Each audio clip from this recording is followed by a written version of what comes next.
Jeste li ikad stavili sol u deterdžent za suđe? U ovom kratkom videu otkrićete što se događa kada kombiniramo dva jednostavna sastojka uz nekoliko sitnih dodataka. Krajnji rezultat nije samo praktičan, već i nevjerovatno učinkovit, pa se svakako isplati pogledati video do kraja. U posudu dodajte 100 ml deterdženta za suđe.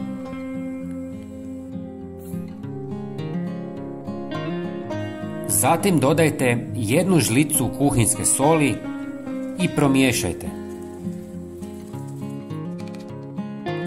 Treći sastojak je 200 ml octa.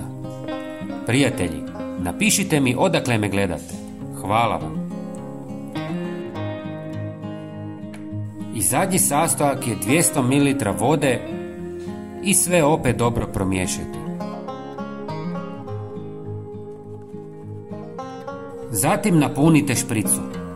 Sada ste dobili moćno i unaprijeđeno sredstvo za čišćenje koje daleko nadmašuje ono iz trgovine. Dok većina konvencionalnih sredstva ne uspijeva ukloniti plijesan i bakterije u potpunosti, ova domaća mješavina to radi temeljito i prirodno.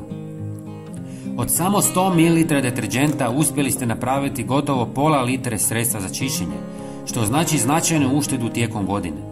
Ovaj univerzalni pripravak idealan je za čišćenje različitih površina, od sudopera i pločica u kupaonici do podova, ostavljajući ih blistavo čistima.